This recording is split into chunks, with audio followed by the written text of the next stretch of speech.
స్వర్గీయ రాజీవ్ గాంధీ గారి జయంతి సందర్భంగా ఆర్మూర్ పట్టణ కాంగ్రెస్ పార్టీ ఆధ్వర్యంలో ఘనంగా నివాళులర్పించడం జరిగింది. రాజీవ్ గాంధీ గారు సాంకేతిక రంగాన్ని దేశంలోకి తీసుకొచ్చి ఈరోజు భారతదేశం సాంకేతిక రంగంలో ఇంత అభివృద్ధి చెందింది అంటే ఈ ఘనత రాజీవ్ గాంధీకే దక్కుతుంది. ఆయన స్మృతులు, ఆయన ఆశయాలను కాంగ్రెస్ పార్టీ కొనసాగిస్తూ ఉంది.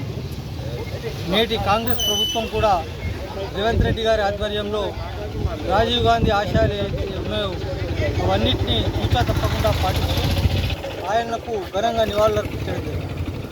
ఈరోజు మన ప్రియతమ నాయకుడు మాజీ ప్రధాని రాజీవ్ గాంధీ గారి యొక్క 81వ జయంతి సందర్భంగా కాంగ్రెస్ పార్టీ ఆధ్వర్యంలో ఆయన విగ్రహానికి పూలమాలలు వేసి నివాళులర్పించడం జరిగింది.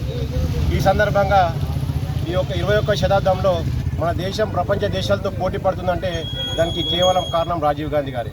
ఆ రోజు ఆయన ప్రధానమంత్రిగా ఉన్నప్పుడు తీసుకున్న నిర్ణయాలు, ఈ ఐటీ విప్లవం కానీ టెలికాం విప్లవం కానీ ఆయన తీసుకోవడం వల్లనే ఈరోజు మనందరం ఈ స్మార్ట్ ఫోన్ కానీ నెట్ కానీ సాఫ్ట్వేర్ ఎగుమతుల్లో దేశం కానీ ఇటువంటివి ఉన్నాయి.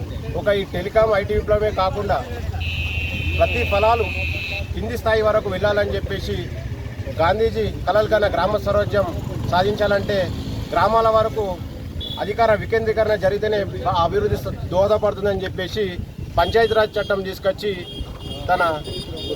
తీసుకొచ్చడం జరిగింది. అదేవిధంగా యువత రాజకీయాల్లో ఉంటేనే అది వాళ్ళు నిర్ణయాత్మక శక్తిగా ఉంటారని చెప్పేసి యువతకు ఓటింగ్ హక్కును 18 ఏళ్లకు తగ్గించి ఆయన యువతను రాజకీయాల్లో పాల్గొనే విధంగా చేశాడు.